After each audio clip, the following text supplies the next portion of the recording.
Hi, Jose. How are you? Where are you now? I'm in Madrid. Hello, Ravi. And you? Where are you today? I'm in India. I just got here from the COP28 in Dubai. So that's great. It's so nice to see you. Are you ready for the podcast? Well, I'm really happy to launch this podcast series with you. So let's start.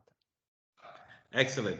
So, Jose, the topic today is on the energy trilemma. So, therefore, the first question that I'd like to pose to you is what is the energy trilemma in your opinion, and which are the implications for consumers and producers? Okay, so first, a dilemma is when you have two options and you don't know which one to choose. You want both, but you cannot choose go to the left or go to the right. A trilemma is when you have a dilemma of three options. And in the energy sector, a trilemma and the energy trilemma is because you have to choose between energy sustainability, so how green, how low carbon is your energy, the energy affordability, so what's the price of the energy, and third, which is the energy security. So how available is the energy and the electricity in your country? So today, with the current technology, the energy dilemma is not achievable, the three options at the same time. Probably at the end of all these paths of energy transition, we'll got it, but not today. That's an excellent overview and throws a lot of light into what, in your opinion, is a very diverse and a very versatile field. Yes, and you have been in the COP28 and you have listened to the biggest producers of electricity in the world, like China, India, and the States. Uh, what can you tell us about their approaches to the energy production or electricity generation? So, Jose, basically, there are many different ways to achieve decarbonization, as you're aware, and one can achieve it through technology, one can achieve it through mobility, one can achieve it through infrastructure innovations. And this spans a wide variety of investment that can potentially go towards decarbonization. It's estimated that approximately $35 trillion is likely to be invested towards decarbonization by 2030, and almost half of it is likely to be in the United States, parts of Europe, and Latin America. So the point here is that there's a whole range of technologies ranging from flexibility platforms to electric vehicles to solar to wind, biomass, renewables, etc. So with respect to what countries are doing to their energy transition, there is a whole range of activities that is happening in this framework, and that depends largely on the energy security priorities of these various countries. For example, in the United States, because of the IRA and the Inflation Reduction Act, basically there is programs that are incentivized to take place in carbon capture, in hydrogen, in grid modernization, in EV charging networks, in advanced energy storage systems. So United States is a unique case where there is a lot of incentive and tax credits being offered for various initiatives around the energy transition. If you take other countries, emerging countries around the world, there is not as much incentive and there is not as much tax credit. So they are doing what is best possible for them from a return on investment standpoint. And therefore, you see a country like India, for example, where there's a lot of investment going on in renewables, coupled with energy storage, and also other renewable enabled programs such as hydrogen, for example, that can potentially impact and enable a whole range of green fuels. So that's in effect what's going on, which is basically a whole lot of different initiatives depending on the priorities and the energy security issues associated with these various countries. Sounds great. Thank you, Ravi. Excellent. So, Jose, one of the questions I had is basically moving on from my last comment that it's not one size fits all type of a strategy. How do you see energy transition happening in the European Union? Well, in the European Union, we have some differences from the rest of the world.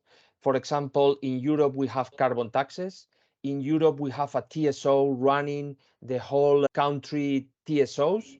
And there is a very interconnected group. In many countries, we don't have nuclear or we are phasing them out, all the power plants. We are phasing coal out, and we are using natural gas power plants as the pivotal asset to get the flexibilization and leave room for renewables. So I would say that in general, the European approach is from a very, very diversity mix, and we are pushing hard to move to renewables, especially punishing with carbon taxes all the CO2 generation. So I think these are differences from other areas, and probably the development of the countries allow this. Excellent, excellent. That is quite a unique perspective. And Europe actually has slightly different priorities than some other parts of the world, and also different incentives and tax mechanisms as well. So that Yes. has an impact on how they enable their energy transition. Yeah. So, Jose, why do islands appear to be more sensitive to the energy trilemma?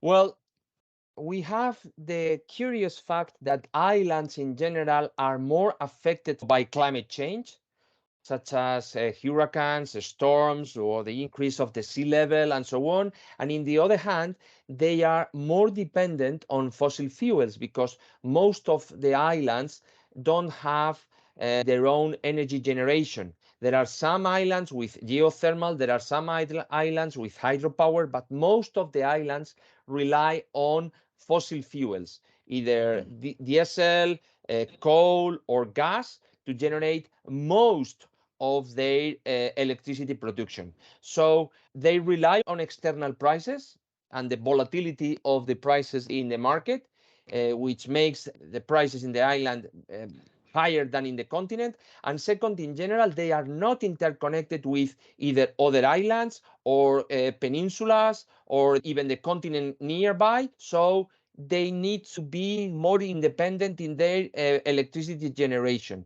They are having security problems, and sometimes the availability or the affordability of the electricity is worse than in the continent. So renewables are not required because electricity will be cheaper. It is because it can provide some autonomy to the electricity generation in the island and be less dependent on market prices of the fossil fuels. So linking the question with another topic, Ravi, how do you see grid modernization, energy storage, and carbon capture as very important tools to help us in the decarbonization of the electricity mix? Excellent question, Jose. And each of these technologies have in its place in the energy transition. For example, energy storage is a key player in the energy transition. It basically ensures reliability of intermittent renewable energy, which is one of the biggest challenges that renewable energy faces at this point. Of course, the technology is not mature at this point. There are challenges with scalability and cost. The efficiency levels also have to be improved. Lithium ion, for example, has some environmental risk. And there are also capex issues associated with energy storage, and the duration is also a challenge that needs to be overcome. Long duration energy storage remains key for the adoption of energy storage as a complementary technology for renewables. On the other hand, we have technologies such as carbon capture, for example, which basically captures the carbon, transports it, and stores it under the ground. There are countries such as the United States where there are incentives as part of the Inflation Reduction Act, where potential energy facilities can get anywhere from $85 per ton to $180 per ton, depending on the type of technologies they use, whether it's point source or direct air capture. But again, there are challenges associated with it in terms of cost, in terms of building the pipeline infrastructure, building the storage capacity, the permitting of Class 6 wells, and a whole host of issues that would have to be overcome over the next several years. In the same vein, hydrogen is a very promising technology. Producing green hydrogen, if you have the right circumstances with respect to renewable projects or renewable sites, can be potentially a game changer. But again, you have to be sited in the right location. You have to be able to, you have to have access to renewable solar and wind technology that can produce green hydrogen in conjunction with an electrolyzer, and then convert that green hydrogen into various byproducts such as industrial gases, or you could potentially make green ammonia or even methanol and several of innovatives. So there's a whole host of possibilities. Grid modernization, of course, 62% or close to 65% of the global electricity will be through renewable energy. And the variability and the unpredictability of renewable energy requires modernizing the grid.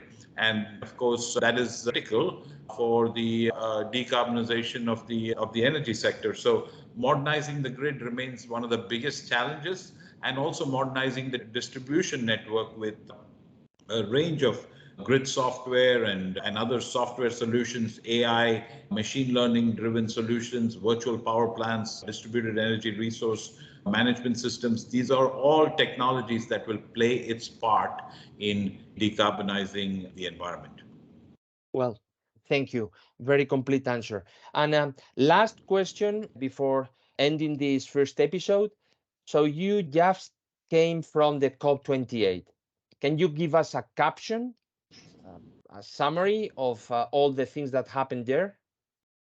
Yes, clearly, it was a very positive conference with a lot of initiatives and a lot of promises to move away from fossil fuels, which is obviously the very first step towards decarbonization. But also, there was a tremendous amount of interaction possibilities between technology providers and energy facilities who are looking at a range of different options to potentially deploy technologies around the world. So the conferences such as the COP28 are very essential to actually get a reality check to see what is possible in which country based on their key energy security issues.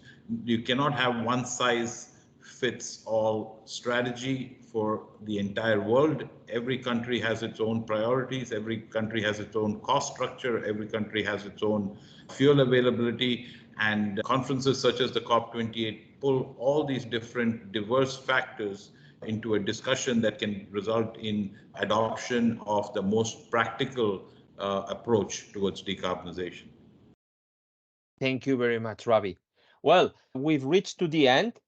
In following episodes, we'll speak with experts about these three topics: energy security, affordability, and sustainability. And I think we put the basis to a great series of podcasts. So thank you, Ravi. Safe trip Thank you, back to the Jose. States. Thank you very much. Thank you, Jose. And good luck to our viewers. Thank you.